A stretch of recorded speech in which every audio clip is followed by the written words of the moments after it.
इंद्रसेन सिंह, कक्षा 8वीं, विषय सामान्य विज्ञान, घटक धात अधात।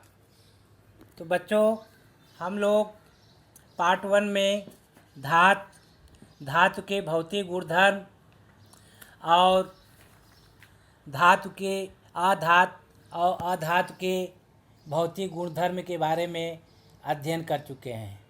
अभी हम लोग पार्ट 2 में धातुओं के रासायनिक गुणधर्म के बारे में अध्ययन करेंगे। एसिड के साथ अगर प्रतिक्रिया करें और एक परखनली में पतला हाइड्रोक्लोरिक एसिड लें, फिर इसमें जिंक डस्ट मिलाएं, ट्यूब के मुंह के पास एक चमकता हुआ अगर कीरच लें और चमक बिखरने वाले को ध्यान से देखें तो हमको इसमें से कुछ ध्वनि निकलती हुई दिखाई देगी। अधिकांश धातुएं धातु लवण बनाने के लिए तनु अम्लों के साथ अभिक्रिया करती हैं, जबकि उसमें से हाइड्रोजन गैस निकलती है। धात पतला अम्ल नमक और हाइड्रोजन गैस। दूसरा जैसे है पानी के साथ प्रतिक्रिया। अधिकांश धातुएं ठंडे पानी के साथ कोई भी नमदार और तेज प्रक्रिया नहीं करती है, लेकिन सोडियम और पोटेशियम जैसी कुछ धातुएं अपने हाइड्रोक्साइड और हाइड्रोजन गैस के उत्पादन के लिए ठंडे पानी के साथ प्रतिक्रिया करती हैं। मैग्नीशियम धातु को इसी तरह की प्रतिक्रिया देने के लिए भाप की आवश्यकता होती है। इसके बाद है गैर धातुओं के रासायनिक गुण। अब इसमें हम लोग इलेक्ट्रॉनिक संरूपण के बारे में अध्ययन करेंगे। जो अधिकतर अधातुओं की संयोजकता कक्षा में इलेक्ट्रॉनों की संख्या अधिक अर्थात 4 से 7 तक होती है। जैसे नाइट्रोजन, इसका परमाणु क्रमांक 7, इसका इलेक्ट्रॉनिक संरूपण 2 और 5, पहले ऑर्बिट में 2 और दूसरे ऑर्बिट में 5 कक्षा में दिया गया है। ऑक्सीजन परमाणु क्रमांक 8 है। परमाणु क्रमांक जो होता है वो प्रोटॉन की संख्या के बराबर होता है। प्रोटॉन की संख्या और परमाणु क्रमांक समान होते हैं और इलेक्ट्रॉनों की संख्या भी समान ही होती है। तो ऑक्सीजन का परमाणु क्रमांक 8 है। इसका इलेक्ट्रॉनिक संरूपण 2 और 6, पहले कक्षा में 2 और दूसरे कक्षा में 6 है। क्लोरीन है, इसका परमाणु क्रमांक 17 है। इसका जो इलेक्ट्रॉनिक संरूपण है पहले ऑर्बिट में 2, दूसरे ऑर्बिट में 8 और तीसरे ऑर्बिट में 7 है। अब इसके बाद दूसरा है आयनों की निर्मित। अधातुओं में उनकी संयोजकता कक्षा में इलेक्ट्रॉन ग्रहण करके ऋण आवेशित आयन और ऋण आयन अर्थात एनायन कहते हैं निर्मित करने की प्रवृत्ति होती है। जैसे क्लोरीन Cl धन E ऋण आयन, तो Cl धन E ऋण आयन का मतलब क्लोरीन 2 8 7 है, लेकिन जब एक Cl ऋण आयन बनेगा तो एक क्लोराइड आयन हो जाएगा, तो इसका जो इलेक्ट्रॉनिक संरूपण है वो 2 8 8 हो जाएगा। इसी तरह ऑक्सीजन है, इसका इलेक्ट्रॉनिक संरूपण 2 6 है, लेकिन जब यह ऑक्साइड आयन बनेगा तब 1 2 और 8 इसका इलेक्ट्रॉनिक संरूपण हो जाएगा। इसी तरह सोडियम है,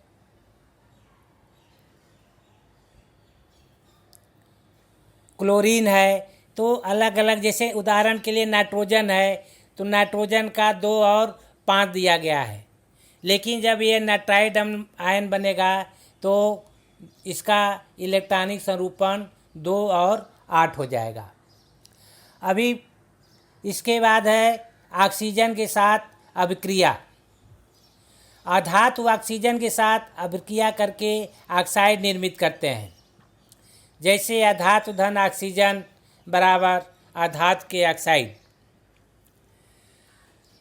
अधात के ऑक्साइड अम्लीय होते हैं। वे क्षारकों के साथ संयोग करके घुलनशील लवण और पानी निर्मित करते हैं, जैसे C(O2) बराबर CO2, CO2 प्लस 2NaOH बराबर Na2CO3 प्लस H2O।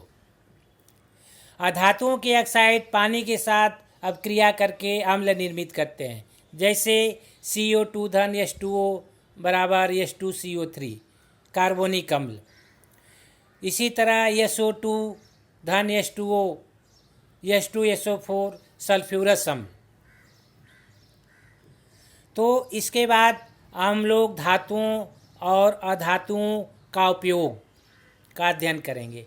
हमारे रोज़मर्रा के जीवन में धातु और अधातुओं के उपयोग की एक सूची हम तैयार करेंगे, जिसमें धातु का नाम लिखेंगे, फिर उसका उपयोग लिखेंगे, फिर अधातु का नाम लिखेंगे और फिर उसका उपयोग लिखेंगे। इसके बाद महान धातु, जैसे कुछ धातुएं जैसे सोना है, चांदी है, प्लेटिनम है, पैलेडियम है और रेडियम, ये महान धातुएं हैं। वे प्रकृति में प्रारंभिक अवस्था में होते हैं। सोना जो 100% शुद्ध होता है उसे हम 24 कैरेट सोना कहते हैं।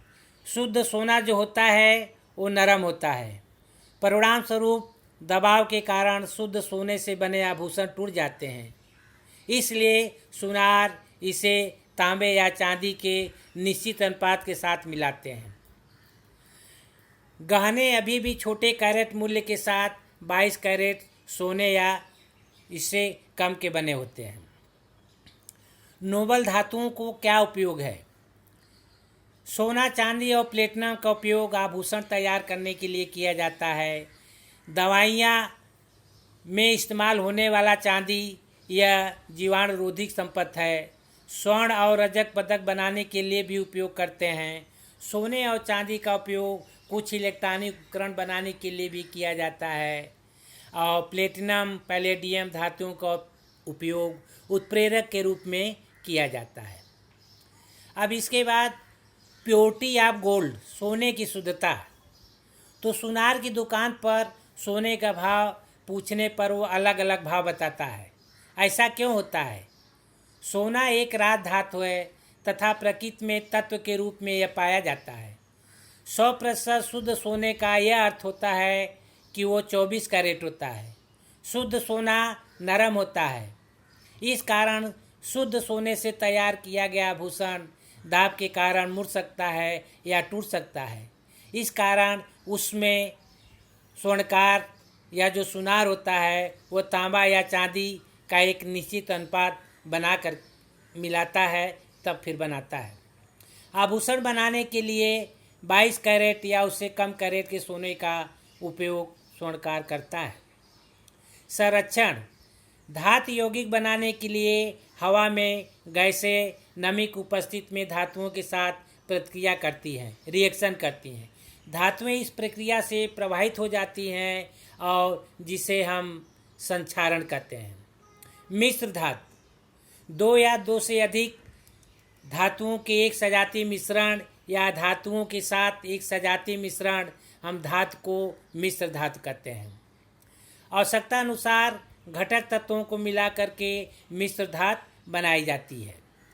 मिश्र धातु कांस्य, तांबे और टीन से भी बनता है।